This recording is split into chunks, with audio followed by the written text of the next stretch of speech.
Hi welcome back to my channel. ఈరోజు కథ నీ ప్రేమకై 5వ భాగాన్ని వినేద్దాం.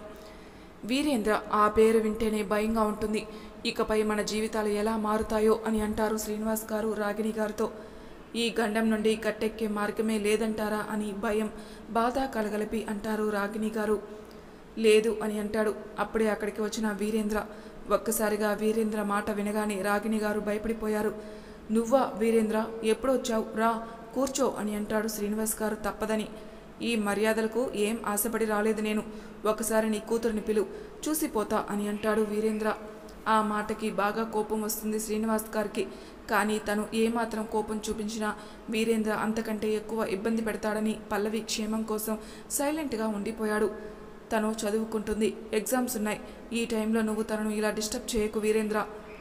ఏం చదువుతుంది మామ నా పల్లవి అని అంటాడు వీరేంద్ర ఒకంత ప్రేమగా పల్లవి అనే పదాన్ని. మెడిసిన్ అయిపోయింది, పై చదువుల కోసం ఎంట్రన్స్ ఎగ్జామ్కి ప్రిపేర్ అవుతుంది అని అంటారు శ్రీనివాస్ గారు. ఓ, నా పల్లవి డాక్టర్, మంచిదే. నాకేదైనా బాగోలేకపోతే ఎక్కడికి పోయే పనే లేదు, నన్ను బాగా చూసుకుంటుంది. ఇప్పటి వరకు చదివింది నన్ను చూసుకోవడానికి సరిపోతుంది, ఇక చాలు అని రేయ్ అని పిలుస్తాడు వీరేంద్ర. అన్నా అంటూ చుట్టూ చేరారు. ఈ రోజు నుండి అందరం ఒకే చోట ఉండాలి, బండి తీయండి, అంతలోపు అత్తామామలను వదిలను పిలుచుకొని వస్తా అని అన్నాడు వాళ్ళ మనుషులతో వీరేంద్ర. సరే అన్న అని కారు తీయడానికి బయటికి వెళ్ళారు వాళ్ళంతా. శ్రీనివాస్ రాగిణి గారు ఒకరినొకరు చూసుకుంటూ, ఇప్పుడు ఎందుకు వీరేంద్ర అక్కడికి, మేము ఇక్కడే ఉంటాం, నువ్వు వస్తున్నావుగా, అయినా నీ పర్మిషన్ లేకుండా ఇంతవరకు ఇంటి బయటకు కూడా కాలు పెట్టలేకపోయాం, మేము ఎక్కడికి వెళ్తాం, మమ్మల్ని ఇక్కడే మా ఇంట్లోనే ఉండనివ్వు అని అంటారు శ్రీనివాస్ గారు వీరేంద్రతో. ఏంది మామ, మాటలు బాగానే వస్తున్నాయి, నేను చెప్పాక కాదు కూడదనే మాటలు నాకు వినపడకూడదు. ఏదో నా పల్లవి నాన్నవి కాబట్టి నీకెంత టైం ఇచ్చినా, అదే ఇంకోడైతే వాడు మాట్లాడడానికి నాలుక లేకుండా కోసి పారేసేవాడిని, అర్థమైందా అని అంటాడు వీరేంద్ర. అప్పటి వరకు పక్కన ఉన్న రూమ్ నుండి అంతా వింటున్న పల్లవికి వాళ్ళ నాన్నతో వీరేంద్ర అలా మర్యాద లేకుండా మాట్లాడుతుంటే బాగా కోపం వచ్చింది. వెంటనే వీరేంద్రకి ఎదురుగా వచ్చి, నీ ఇష్టం వచ్చినట్లు మాట్లాడితే ఊరుకునేదే లేదు, మా నాన్నతో కాస్త మర్యాదగా మాట్లాడు, మాటి మాటికి నా పల్లవి అని అనకు, చాలా చిరాగ్గా ఉంది వినాలంటే, మేము ఎక్కడికి రాం, ఇదే మా ఇల్లు, ఇక్కడి నుండి రావడానికి నాకు ఇష్టం లేదు అని కోపంగా అంటుంది పల్లవి. పల్లవి మాటలకి వీరేంద్ర నవ్వుతూ, అదేంటో కానీ నువ్వు నన్ను కోపంగా తిట్టినా కూడా బాగుంది, దీన్ని బట్టి నాకు అర్థమైంది ఏంటంటే నేను నిన్ను బాగా లవ్ చేస్తున్నాను అని, లేకపోతే ఈ వీరేంద్ర ముందు ఎవడి నోరు లేవదు, కానీ నువ్వు ఏమన్నా కూడా నాకు చాలా బాగా ఉంది, ఇక నేను ఉండలేను, అర్జెంటుగా మనం పెళ్లి చేసుకుందాం. ఇప్పటికే ఆ వీరేంద్రని ఎవరో ఒక అమ్మాయి ఎదిరించి మాట్లాడిందని, నేనంటే గిట్టని వాళ్ళు సంబరాలు చేసుకున్నారని తెలిసింది. ఆ తర్వాత వాళ్ళు పోయారనుకో, అది వేరే విషయం. అలా అందరూ అనుకోకముందే మన పెళ్ళి అయిందనుకో, ఇంకెవరు మన గురించి అనుకోరు, సరేనా, పద మన ఇంటికి వెళ్దాం అని అంటాడు వీరేంద్ర పల్లవితో. పల్లవి ఏదో చెప్పాలని అనుకునే లోపే వీరేంద్ర సైగ చేయగానే తన మనుషులు శ్రీనివాస్ గారిని తీసుకొని వీరేంద్ర కారులో కూర్చోబెట్టారు. వీరేంద్ర పల్లవిని చూస్తూ, నీకు ఎన్నాళ్ళు ఇక్కడ ఉండాలనిపిస్తే అన్నాళ్ళు ఉండి మన ఇంటికి రా, అంతవరకు లవ్ యూ సిగ్గుపడుతూ అంటాడు. చ అని అనుకుంటుంది పల్లవి. రేయ్ వదిన జాగ్రత్త అని అక్కడి నుండి శ్రీనివాస్ గారిని తీసుకుని వెళ్ళిపోయాడు వీరేంద్ర. రాగిణి గారు పల్లవిని పట్టుకుని ఏడుస్తారు. వాడు నాన్నని ఏం చేయకముందే వెళ్దాం పల్లవి, నాకు భయంగా ఉంది, ఎక్కడ ఉన్నా అందరం ఒకే చోట ఉందాం, అక్కడ ఆయన ఎలా ఉన్నాడో అని ఇక్కడ మనం ఎలా ఉన్నామో అని ఆయన టెన్షన్ పడడం కంటే ఒకే దగ్గర ఉండడం మంచిదని నాకు అనిపిస్తుంది అని అంటారు రాగిణి గారు. తన పేరెంట్స్ని ఇలా ఇబ్బంది పెడుతుంటే చేసేదేం లేక పల్లవి కూడా సరైనంది. అక్కడ ఉన్న వీరేంద్ర మనుషుల్లో ఒకరిని పిలిచి, మేము వస్తున్నామని చెప్తుంది. అలానే వదిన, బండి తెస్తా అని వెళ్ళాడు అతను. అలా పల్లవి వాళ్ళ నాన్న కోసం వీరేంద్ర ఇంటికి చేరింది. వీరేంద్ర ఇంటి ముందు నుండి చూస్తే అదొక పెద్ద భవనం. చుట్టూ ప్రహరీ గోడపై ఎలక్ట్రిక్ ఫెన్సింగ్. ప్రహరీ గోడ సుమారు 9 అడుగులు ఉంది. ఒక్క మెయిన్ ఎంట్రన్స్ తప్ప వేరే మార్గం లేదు కాంపౌండ్లోకి. అడుగు పెట్టడానికి ఎవరిని పడితే వాళ్ళని, వేరే వెహికల్స్ని లోపలికి పంపడం లేదు. అయితే అవి వీరేంద్ర వెహికల్స్ అయినా అయి ఉండాలి, లేకపోతే వీరేంద్ర పర్మిషన్తో వచ్చేవైనా అయి ఉండాలి. కాంపౌండ్ నుండి ఇంటికి సుమారు 1/2 కిలోమీటర్ దూరం ఉంది. కాంపౌండ్ బయట ఎవరైనా నిలబడాలి. అంతా చూస్తున్న పల్లవికి ఇంట్లోకి వెళ్ళడానికి ఇంత పగడ్బందీగా ఉంటే ఇక్కడి నుండి బయటికి వెళ్ళడం అస్సలు సాధ్యపడుతుందా? ఒకవేళ ఈ రోజైనా నా జీవితంలో ఆఖరి రోజు, బయట ప్రపంచాన్ని చూడడానికి అని మనసులో అనుకుంటూ ఉండగానే ఆ కాంపౌండ్ దాటి ఇంటి ముందుకు వచ్చి ఆగింది పల్లవి రాగిణి గారున్న వెహికల్. పల్లవి కారు దిగగానే ఎదురు వచ్చాడు వీరేంద్ర. స్వాగతం పల్లవి, ఇదే మన అంతఃపురం అని అంటాడు. అప్పుడే అక్కడికి గబగబా వచ్చారు కొంతమంది ఆడవాళ్ళు. పల్లవిని చూసి దిష్టి తీశారు. అల్లుడు, నీ కాబోయే పిల్ల బాగుంది అని అంది అక్కడి ఆడవాళ్ళలో ఒక ఆమె. బాగుంది కదే అత్త, చాలా బాగుంది, సరిగ్గా చూడు అని అంటాడు వీరేంద్ర. పల్లవికి అక్కడ జరిగేది చూస్తుంటే ఏడుపు వస్తుంది. కానీ తన తండ్రి వాడి దగ్గర ఉన్నాడని కంట్రోల్లో ఉంటుంది. లోపలికి రా అని పల్లవిని అక్కడున్న ఆడవాళ్ళు ఇంట్లోకి తీసుకెళ్తారు. రాగిణి గారైతే మనసులో పెళ్లి చేసే మంచి కుటుంబంలోకి పంపించాల్సిన పిల్లని ఇలా ఒక రౌడీ వెధవ ఇంట్లోకి తీసుకుని వెళ్ళవలసి రావడం మా తలరాత కాకపోతే ఇంకేంటి, అసలు ఆయన కనపడడం లేదు, ఎలా ఉన్నారో ఏమో అని టెన్షన్ పడుతుంటారు. కొద్దిసేపటికి శ్రీనివాస్ గారు ఒక రూమ్లో నుండి బయటికి వస్తారు. పల్లవి అయితే వెంటనే వాళ్ళ నాన్న దగ్గరికి వెళ్ళి, నీకేం కాలేదుగా నాన్న, నేను అమ్మ భయపడిపోయాం అని ఏడుస్తుంది. అంతే, ఒక్కసారిగా అక్కడికి ఫాస్ట్గా వస్తాడు వీరేంద్ర. ఏడవకు, నాకు నచ్చదు, ఇది ఫస్ట్ టైం కాబట్టి చెప్తున్నా, ఇంకోసారి ఇలా ఏడిస్తే మీ నాన్నని లేపేస్తా, అర్థమైందా, లోపలికి పో అని అంటాడు కోపంగా పల్లవిని చూస్తూ. వాళ్ళల్లో ఉన్న ఒక ఆమె, ఎందుకమ్మా అనవసరంగా వాడికి కోపం తెప్పిస్తారు, ముందు లోపలికి పదండి అని ఒక రూమ్లోకి పంపిస్తుంది. శ్రీనివాస్, రాగిణి గారు పల్లవి రూమ్లోకి వెళ్ళగానే ఆమెని మళ్ళీ వీరేంద్ర దగ్గరికి వచ్చి, అల్లుడు అలా కోపంగా మాట్లాడితే ఆ పిల్ల భయపడుతుంది, ఆడదాని మనసు తెలుసుకొని మసులుకో, సుఖంగా ఉంటావు, లేదంటే మహా అయితే ఆ పిల్లని నీ పక్కకి పెళ్ళామవుతుందే కానీ తన మనసులో నీకు చోటు ఉండదు. నీ మీద ప్రేమ లేని పిల్లతో కాపురం ఎలా చేస్తావు, అర్థం చేసుకుని మెల్లగా ఆ పిల్ల మనసుని నీ వైపుకి తిప్పుకో అని అంటుంది. ఏమోనే, కొన్నాళ్ళు ఓపికగా నువ్వు చెప్పినట్లు ఉండడానికి చూస్తా అని అంటాడు వీరేంద్ర. ఆమె మాటలు వీరేంద్ర మీద బాగానే పనిచేశాయి. అందుకే పల్లవి వచ్చిన దగ్గర నుండి కొంచెం ఇంట్లో వరకు కామ్గా ఉండడానికి ప్రయత్నం చేశాడు వీరేంద్ర. కానీ పల్లవి తన పేరెంట్స్తో కలిసి ఎలా బయటపడాలని బాధపడేది. ఆ ఇంట్లో ఉన్న ఒకే ఒక మంచి మనిషి రామయ్య గారు, వీరేంద్ర తాత. వచ్చినప్పటి నుండి చూస్తున్నాడు పల్లవిని.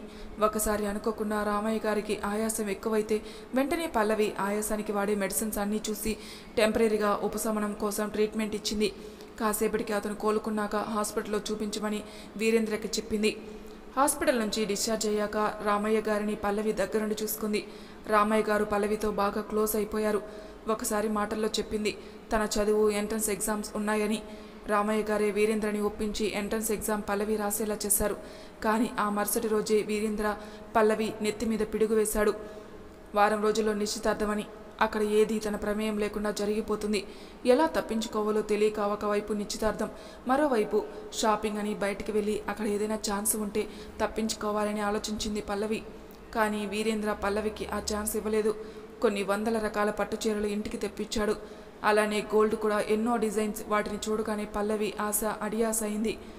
వీరేంద్ర పల్లవి దగ్గరికి వచ్చి మెల్లగా, చూడు పల్లవి, ఎక్కువగా ఆలోచించి మైండ్ పాడు చేసుకోకు, నీ అందం తగ్గిపోతుంది, నిజంగా నిన్ను మహారాణిలా చూసుకుంటా, నువ్వంటే పిచ్చి ప్రేమ, ఎప్పుడు మొదలైందో కూడా తెలీదు.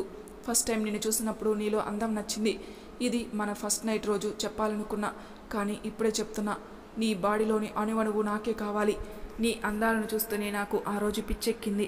ఏ ఆడదాన్నైనా ఒక్కసారి వాడుకొని వదిలేస్తాను నేను, కానీ నిన్ను మాత్రం ఒకరోజు 2 రోజులు కాదు, నా లైఫ్ అంతా ప్రతి రాత్రి ప్రతి పగలు నువ్వే కావాలి.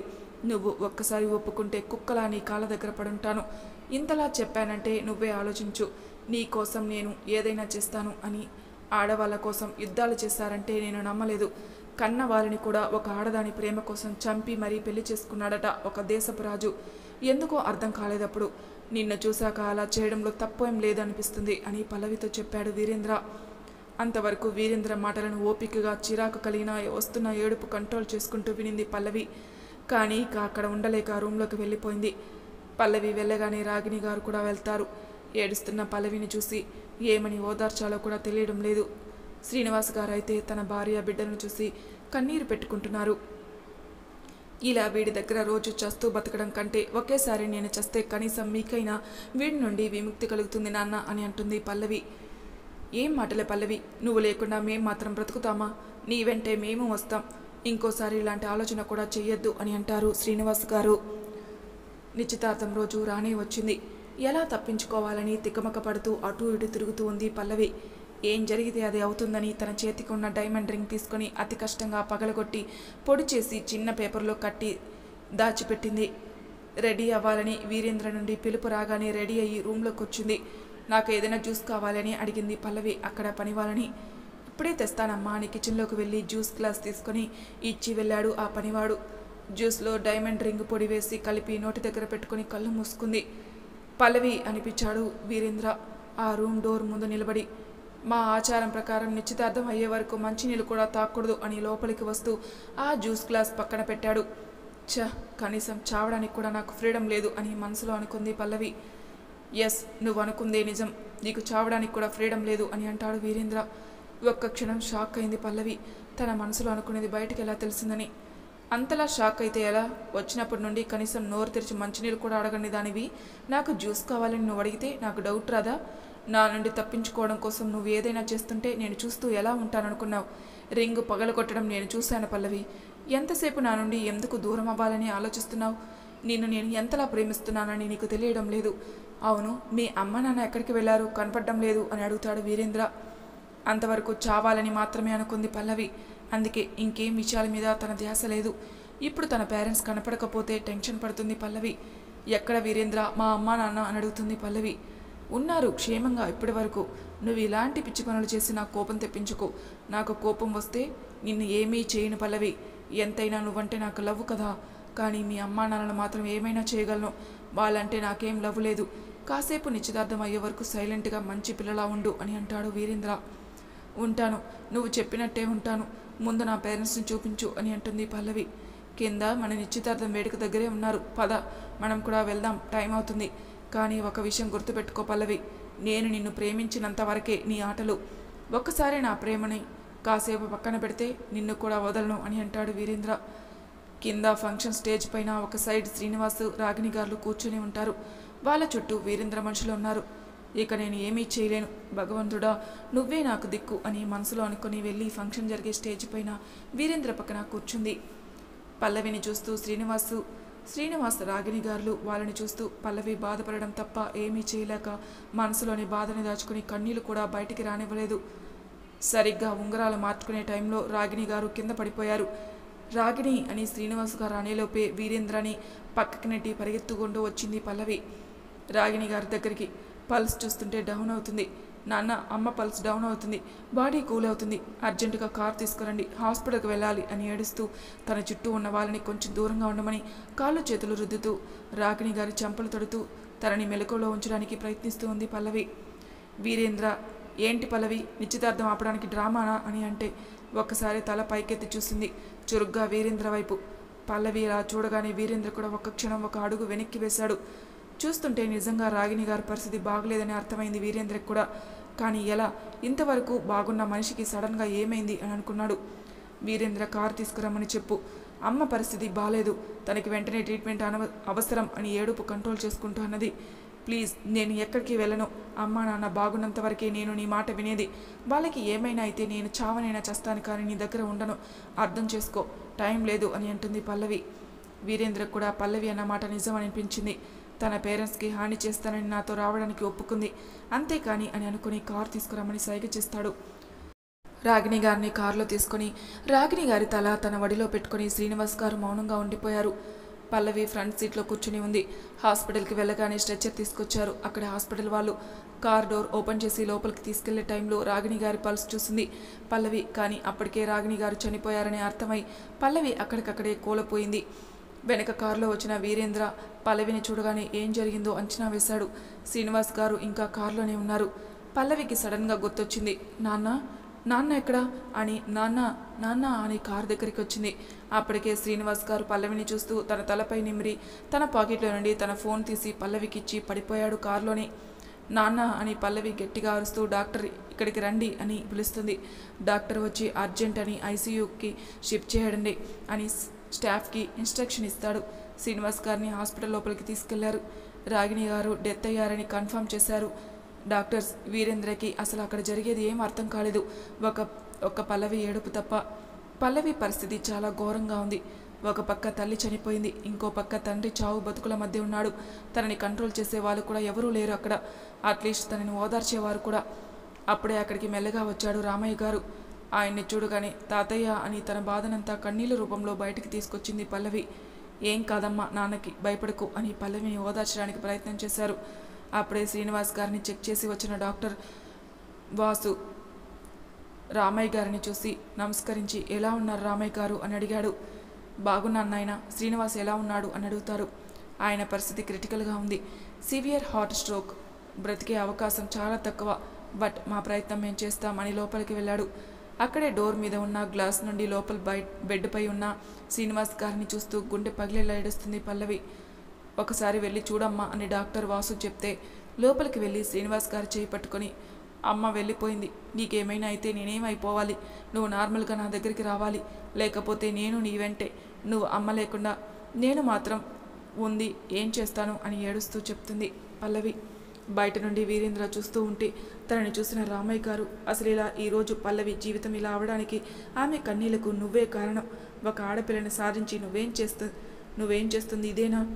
నువ్వు అంతకంత అనుభవించక తప్పదు వీరు అని అంటుంటే, ఆపు తాతవని నిన్ను వదిలేస్తున్నాను, అదే ఇంకొకరైతే అని అంటూ ఉండగానే వీరేంద్రకి ఫోన్ వస్తుంది. అవునా, దొరికాడా? ఎక్కడా? త్వరగా తీసుకురండి వాడిని. వాడి చావు ఈరోజే, నేను వస్తున్నానని.